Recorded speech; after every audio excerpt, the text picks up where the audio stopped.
दोस्तों, आज सुनिए G7 की कहानी, राष्ट्रीय कल्चर की जवानी। G7 कंट्री,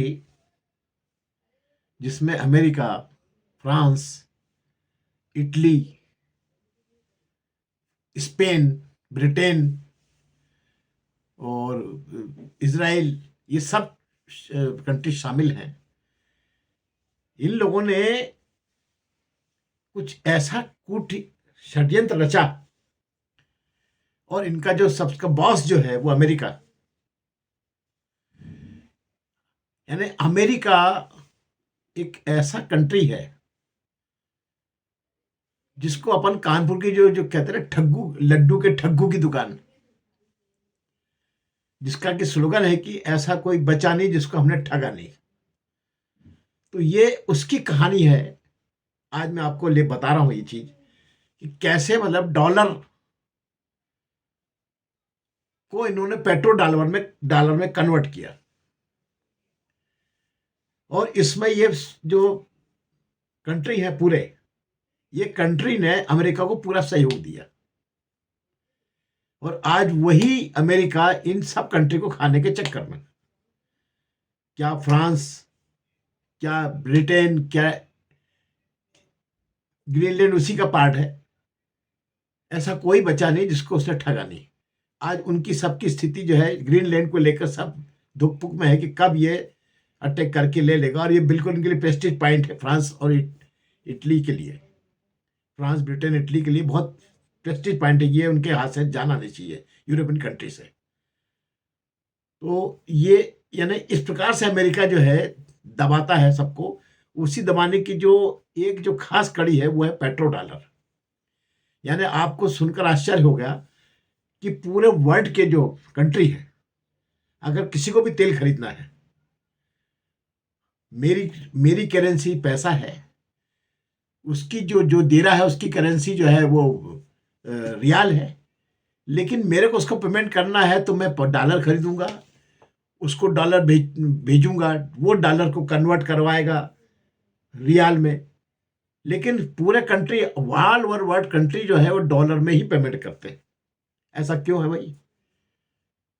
और ये कौन डिसाइड करेगा कि इसका जो प्राइस जो है 83 रुपए होगा डॉलर का? ये कौन डिसाइड करता है? तो ये इस ढंग से अमेरिका ने जो अपना वर्चस्व फैला के रखा है। तो उसके वर्चस्व फैलाने के जो तरीके हैं वो बिल्कुल मन्ना भाई के स्टाइल के हैं। उसके दो गुंडे उसके पास हैं। हल्का हल्का धमकाना हो या बदमाशी वाला धमकाना हो, इजराइल उसका पहला गुंडा है। और जो पाकिस्तान जो है वो दूसरा गुंडा है, जो अलग टाइप का गुंडा है, जो चोरी चपाटी मतलब आतंकवाद के लिए उसने इस्तेमाल किया हुआ है। तो पहले वो कंट्री को इन लोगों से डरवाने की कोशिश करता है, और जो उसके झांसे में आ गया उसको बाद में पुचकार के फिर उसको अपने हिसाब से मनवा लेता है। यही उसने सबके साथ किया। इसका सबसे बड़ा सबूत जो है अरब कंट्री है। ये अरब कंट्री जो है, ओपेक्स जिनको कहते हैं, जो कि मतलब तेल का निर्माण करते हैं। ओपेक्स जो है ऑर्गेनाइजेशन ऑफ पेट्रोल और communication, petrol corporation, oil एम्बर्स corporation. तो ये इसमें इसमें 5-7 कंट्री है जो अच्छा ज़्यादा तेल बनाते हैं। इसका सरगना जो है सबसे ज़्यादा बनाने वाला जो है अरब कंट्री है। तो ये जो तेल जो बनाते हैं लोग, उस ऑर्गेनाइजेशन को उसने कब्जा करने के लिए यूएसए ने, इन्होंने सबसे पहले क्या है, इजराइल को उचकाया, इजराइल को लड़वाया अरब कंट्री से। और स्थिति हुई कि इजराइल को इतना इतना नए इक्विपमेंट सप्लाई किए कि वो अरब कंट्री पे हावी हो गया। और हावी होकर उसने कई कई जॉर्डन से लेकर कई एरिया उसने जीत लिए, जो कि इन्हीं का आदमी था। फिर बाद में बैठ के इन्होंने सबको जो है अपने आदमी भेजे अमेरिका ने अरब कंट्री के सऊदी अरब के पास कि भाई ठीक है, अब मैं आपका तुम्हारा जो है मैं संरक्षण करता हूं। मैं अब इसराइल तुमको कोई परेशान नहीं करेगा, बस तुम ये पेट्रो एग्रीमेंट कर लीजिए। तो उससे क्या है कि आपको ही फायदा और सबको फायदा। आप बस एक एग्रीमेंट ले लो कि आप जो भी वर्ल्ड की किसी भी कंट्री को ऑयल सप्लाई करेंगे उसका पेमेंट डॉलर मिलेंगे आप। तो उसने सऊदी अरेबिया ने कर दिया उसमें कि ठीक है, इससे तो फायदे ही मेरे को। तो वो एग्रीमेंट हुआ, उस एग्रीमेंट से जो है सऊदी अरबिया में जो है डॉलर्स आने चालू हो गए। और जब डॉलर्स इकट्ठे होने लगे तो डॉलर्स को इसने अमेरिका ने गोल्ड में कन्वर्ट करना शुरू कर दिया पहले। फिर बाद में अमेरिका इसके बाद जो है चेंज हुआ। अमेरिका ने कहा नहीं, ये तो हम नहीं करेंगे, अब इसमें जो है आपको हम डॉलर्स देंगे। ना जो आप डॉलर्स हमको देंगे उसके बदले में आपको जो है हम आपको एक वाउचर देंगे, जिसको कि उन्होंने कहा चालान, कहा कि ये चालान देंगे हम आपको, कि मतलब आप हमको आप हमको लोन दे दीजिए, यानी हम आपके ऋणी हो गए। तो सऊदी अरबिया जब पहले महाराजा लोग थे, इनको बहुत मजा आया इसमें कि यार ये तो अच्छी बात है, अमेरिका हमारा लोन लेने वाला आदमी हो गया। तो इन्होंने इस प्रकार से चालान, बस केवल एग्रीमेंट साइन करना है और आपके डॉलर इतने इकट्ठे हुए, इसके बगल में ये आपको चालान मिल गया। अब ना तो अमेरिका को डॉलर देना पड़ रहा है, ना गोल्ड देना पड़ रहा है। और जो जो अमेरिका जिसने आपको सबमिट किया, उसको आपने सिर्फ चालान दिया है कि कभी आपकी जरूरत पड़े तो आप हमसे आ जाओ, ले लीजिए हमको। जैसे आज जितनी योजनाएं, सरकारी योजनाएं जो चला रहे हैं गवर्नमेंट, वो क्या करती है कि आपके अकाउंट में डाल देती है पैसा। तो अकाउंट में डाला मतलब क्या हुआ, अकाउंट में रहा वो तो अकाउंट में ही रहा ना आपके, जहाँ पूरे पूरे इंडिया के सारे अकाउंट में आपने पैसा, जनधन योजना का पैसा डाल दिया, तो वो पैसा तो उसी में डाला हुआ है, पूरे उनके पास ही है। और उसमें से थोड़ा थोड़ा जो सप्लाई होगा, खर्चा होगा तो खर्चा होगा, फिर अकाउंट में आ जाएगा उसी में दूसरी जगह से। और अब जो मोदी जी जो नई स्कीम ला रहे हैं, जिसमें कि जो है ऑनलाइन पेमेंट का जो अनिवार्य करने जा रहे हैं। अब आपका एटीएम कार्ड भी काम नहीं करना है, आपको सिर्फ जो है ऑनलाइन ऐप लेना है, ऐप में आपको अपना अकाउंट नंबर डालना है और पेमेंट कर देना है, जैसे चालू हो गया आजकल बारकोड देख के। तो उसमें क्या हुआ कि अब आपका पैसा कहीं नहीं, बस बारकोड से इस अकाउंट से उस अकाउंट में चला गया। उसने बारकोड लगा के दूसरे को पेमेंट कर दिया, लेकिन पेमेंट मतलब सिर्फ ऑनलाइन ही दिख रहा है, बस सेंड दिख रहा है कि भेजा। बाकी पैसा तो बैंक में रहा ना, वो इधर से उधर, उधर से इधर, इधर से उधर चलता रहा, बस रोल होता रहा। और इसी के कारण जो है बैंक में जो पैसा है उससे बड़े बड़े लोन और बड़े बड़े फाइनेंस हो रहे हैं। तो ये मतलब मोदी जी की जो दिमाग का सबसे बड़ा वो है सैंपल, कि उन्होंने लोगों को ऑनलाइन करा। कोरोना भी उसमें सहायता मिल गया, कोरोना से भी सहायता मिल गई।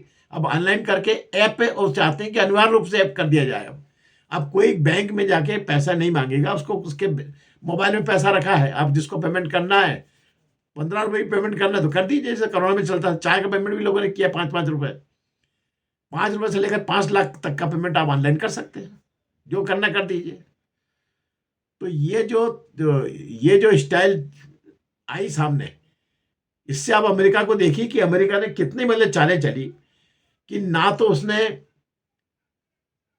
कुछ किया, ना उसने कुछ किया। डॉलर खरीदने वाले दूसरे, बेचने वाले दूसरे, आपको फोकट में डॉलर्स के कमीशन मिल रहे हैं, डॉलर्स एक्सचेंज के कमीशन मिल रहे हैं वो अलग, और जिसको डॉलर दिया वो भी आपके पास ही आके सबमिट हो रहा है। जितना उसने डॉलर्स कमाया उतने सब आपके सबमिट हो गए। तो अमेरिकन बैंक की इकोनॉमी तो बढ़िया है ना, चकाचक है बिल्कुल, उसका गया क्या, और आया है जो भी है। तो ये जो अमेरिका को इसलिए कहते हैं कि जो कानपुर की दुकान है ना, लड्डू, ठग्गू के लड्डू, और उसका स्लोगन है कि ऐसा कोई बच्चा नहीं जिसको हमने, ऐसा कोई सगा नहीं जिसको हमने ठगा नहीं। तो इस प्रकार से अमेरिका जो है फूट डालो राज करो के स्टाइल में दुनिया में काम कर रहा है, और ये काम उसका जो है लगातार चल रहा है। मैं आपको आगे एक एपिसोड बनाकर इसकी पूरी हिस्ट्री आपको फिर से बताऊंगा कि अमेरिका का जो शूडनेस कहाँ तक है। यानी फर्स्ट अमेरिका का जो उसका जो टाइटल है, उस फर्स्ट अमेरिका के टाइटल में आज भी वो कायम है, और उसके लिए वो किसी को भी तहस नहस कर सकता है। कोई इसका दोस्त नहीं, कोई इसका मित्र नहीं, कोई इसका स्नेही नहीं, कोई इसका ऐसा नहीं है जिसके कारण किसी को छोड़ेगा वो। ये होता है अमेरिका का। और इसके जो कार्ड जो ओपन कर दिए, ट्रम्प ने कार्ड ओपन कर दिए हैं। अब जो ट्रम्प ने जो कार्ड ओपन कर दिए हैं, इससे अब सारे देश सतर्क हो गए हैं।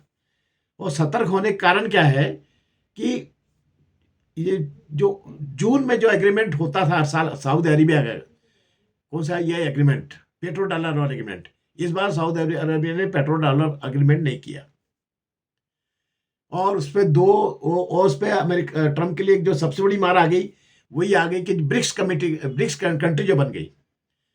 तो ब्रिक्स कंट्री ने जो है G7 के इस चैलेंज को स्वीकार कर लिया कि हम तो आपको पेमेंट डॉलर में बिल्कुल नहीं करेंगे। और उसने सऊदी अरबिया को इसके लिए मना लिया। दूसरा रशिया तो तैयार है ही पहले से। तो जितने जो कंट्री जो है, और तीसरा वेनेजुएला जो है, ये अपने आप एग्री हो गया क्योंकि उसका जो तेल जो है वो बहुत हैवी है, बहुत हैवी तेल है वो। उसकी रिफाइनरीज हर जगह नहीं है, सिर्फ 4-5 रिफाइनरीज वर्ल्ड में है, जिसमें एक रिलायंस की अपने यहाँ है। तो इस प्रकार से ही ये वेनेजुएला का भी बहुत साफ जो ऑयल है वो अपने पास ही आएगा।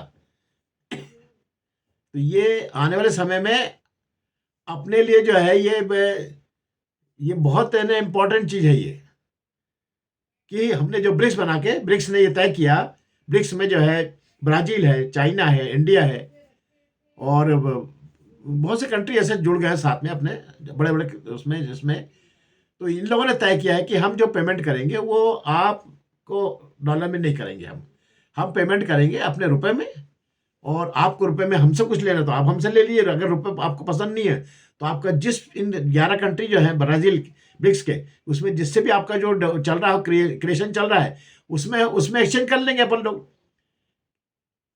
कैसे? जैसे मान लो आप चाइना से लेते हो, तो चाइना से आपको ये मान लो इतना सामान लेना है, आपने हमसे लिया, अब आपको चाइना का पेमेंट करना है तो चाइना का पेमेंट हम उससे कुछ अपने जो उससे सामान खरीदते उसमें एग्रीमेंट उसमें सेटअप कर लेंगे। और नहीं होगा अंत पंत का कुछ नहीं होगा तो गोल्ड से करेंगे, लेकिन आपको जो है पेमेंट अब डॉलर में नहीं होगा, ये डिसाइड हो गया। तो अब स्थिति यही है कि इसके कारण जो ट्रम्प जो चिढ़ा है सबसे ज़्यादा, कि जो डी डॉलरेशन की जो बात हो रही है, इससे सबसे ज़्यादा जो है वो ट्रम्प चिढ़े हैं पूरे वर्ल्ड से। और लेकिन जो आदत उनकी जो है कि वो एक जैसे कि मतलब वो कहते हैं कि शिव जी ने जिसको वरदान दिया भस्मासुर को, तो शिव जी को ही खाने चला गया, वो शिव जी को ही भस्म करने चला गया भस्मासुर, वही का वही इन्होंने किया G7 के साथ में। आज G7 पूरा परेशान है अमेरिका से, कि जिसको उन्होंने प्रमोट किया अमेरिका को, आज वही उनको खाने की बात कर रहा है। यानी ग्रीनलैंड लेने की बात आ गई है। इसके बाद अगला कनाडा का नंबर आ रहा है। तो ये जितने भी जो कंट्री हैं ब्रिक्स के, अब ये खुद परेशान है अमेरिका से, और अब ये इसका विकल्प तलाश रहे हैं। जैसे कनाडा ने अभी विकल्प तलाश करके चाइना से अपनी शरण मांगी है कि चाइना भैया आप हमारे दोस्त बनो, और अगर कभी अमेरिका की नज़र हम पे है, ये ग्रीनलैंड के बाद सीधा हमारी तरफ पलटने वाला है, तो आप हमारे यहाँ इलेक्ट्रिक व्हीकल्स के लिए आ जाइए। फुल जो उसने 100% टैरिफ रखा था छप हटा दिया, और उसको ये उनको जाकर अभी जो कनाडा के राष्ट्रपति जाकर चाइना में जाके बात करके एग्रीमेंट करके सब आ गए हैं कि आप सब इधर आके व्यापार करिए। और कौन सा? इलेक्ट्रिक व्हीकल्स का, जो कि बिल्कुल नहीं चाहता ट्रम्प चाहता है कि वापस फ्यूल पे आइए, क्योंकि ऑयल बहुत होता जा रहा है।